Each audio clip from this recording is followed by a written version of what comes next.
Thank you very much. Hello, I'm Lembit Opik, and welcome to what happens to be the 19th edition of Cats and Dogs.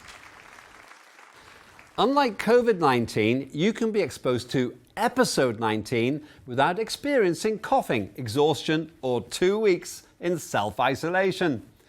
But be warned, this show can give you a high fever because it's hot, hot, hot. In fact, cats and dogs can have the same effect on you as the British royal family.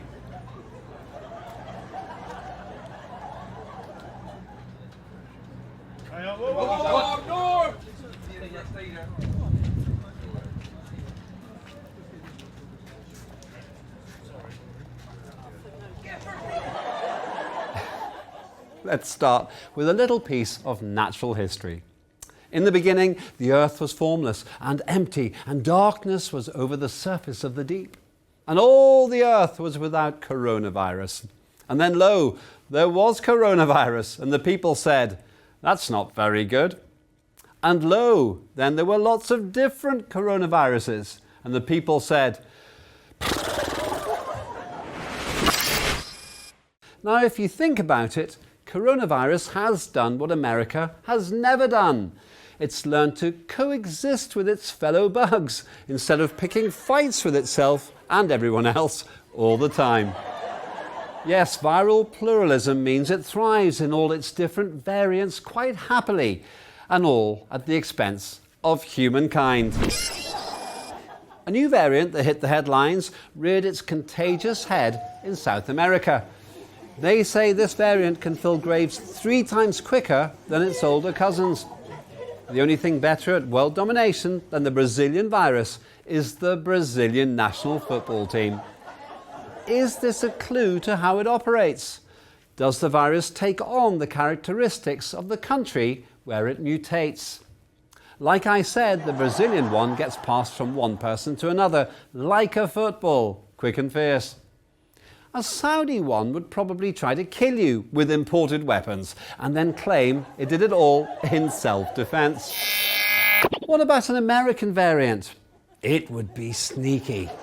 First, it would make you think there's no such thing as COVID. Then it would make you and all the other people who think that COVID doesn't exist get so angry you'd invade Capitol Hill. So that's my theory anyway. Know the country of origin of the strain and you'll know how it will behave. So if an Israeli variant showed up, it would invade your body, then tell you to leave because you've no right to be there in the first place. That's how it seems to me. You do the maths for yourself. I'll bring the donuts next Friday if you come back. Okay. I tell you what, I apologize. Here, I didn't have a taste. I didn't even have a taste. Here, come on. I promise you. I'm going to get in trouble. I don't have my mask. I give you my word. I didn't have anything. Well, thank you. I appreciate it. Elsewhere, the Chief Executive Officer of the Foundation for Defence of Democracies, that's Mark Dubowitz, proposed a vaccine diplomacy plan, urging America to give Iran COVID-19 vaccines if the Islamic Republic frees American spies.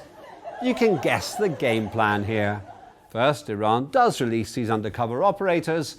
Then Washington has a big debate about if it's actually going to send the vaccines after all, or simply a note saying, "Just kidding," followed by a legal letter accusing Iran of inventing the coronavirus, while appointing Saudi Crown Prince as the chief negotiator.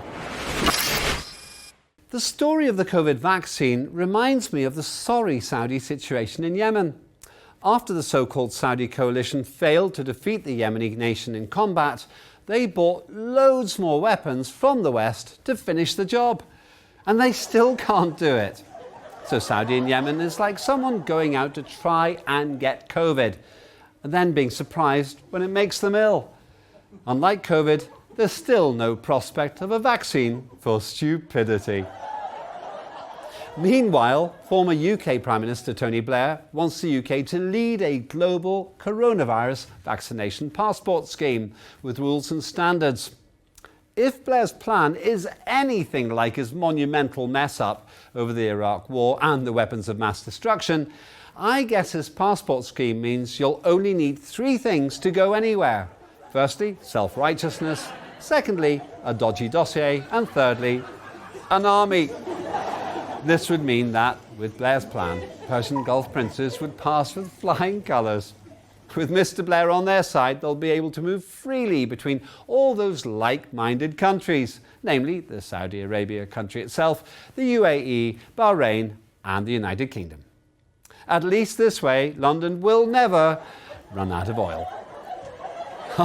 On this point, as the pandemic has paralysed economies around the world, the Saudis really can help.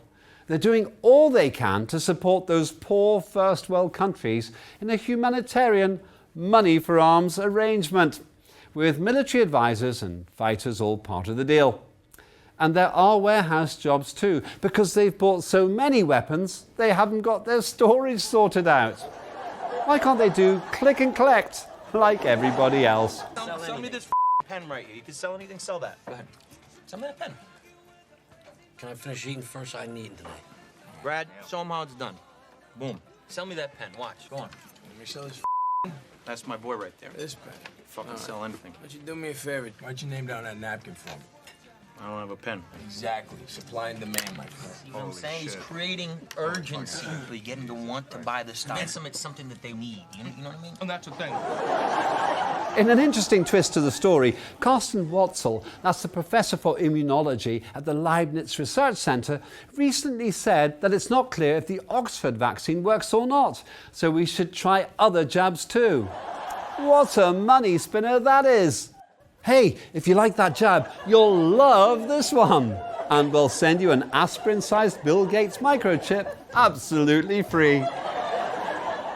Billionaire Bill Gates, who warned the world 4 years ago that a pandemic was on its way, has proved to be our time's Jeremiah, the weeping prophet of doom for the poor and hope for big business. When it comes to competing for the biggest I told you so about killer bugs, nobody can kill Bill's predictive genius. Still, if you want to get rich quick, embrace the panic, invent a vaccine, and if you get bored of waiting, invent a virus too. The business model is infectious, literally.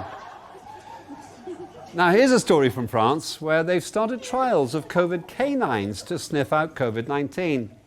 Since these dogs are apparently more reliable than their human owners at the job, we've decided to have a telephone interview with one of those very dogs right here on Cats and Dogs. Hey dog, is the story true? Are you going to sniff out the virus?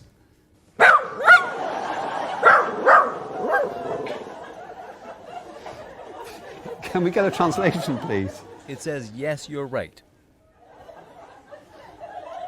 Oh, right, so the French are telling the truth.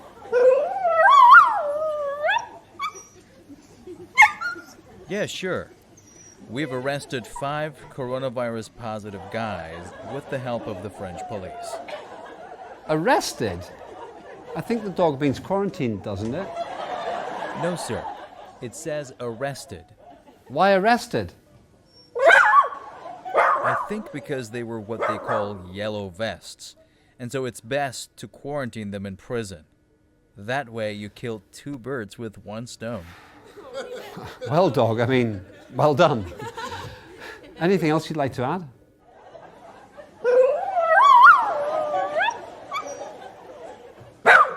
Can you translate that, please?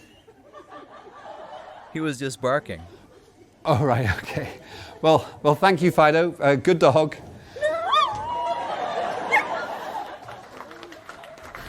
Now it's time for the good, the bad, and the ugly.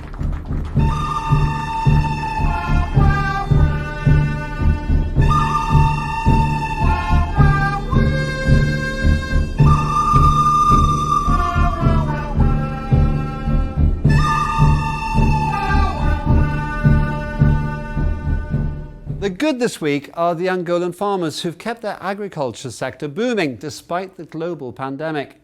While many big businesses are racing to put their pennies in the booming coronavirus-related economy, these Angolan farmers are producing real things with high quality. Fair play to you in these troubled times. The bad this week is King Salman of Saudi Arabia, who promised to release political activists. Isn't that good, I hear you say? Sort of, but motive matters here. He would have been the good of the week if he'd done it before Joe Biden told him to. Now old Joe's putting pressure on his kingdom. They're freeing the prisoners. It's like deciding to take a swim because someone's pushed you into the pool. And the ugly this week is the cabal of Western leaders and the International Atomic Energy Agency, who seem so silent about the expansion of Dimona in Israel, the Middle East's only atom bomb factory.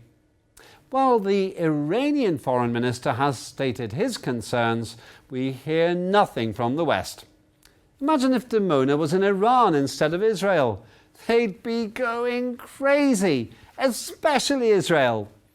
But I guess the West reckons Tel Aviv must have a magic way of making friendly atom bombs that spread love and peace every time they explode. Alternatively, this could be yet another example of hypocrisy on a nuclear scale. That's it for this week. Thanks for watching, and join me next time to get the latest on the kindness of King Salman, the callousness of COVID, and who else is making profit from bad bugs.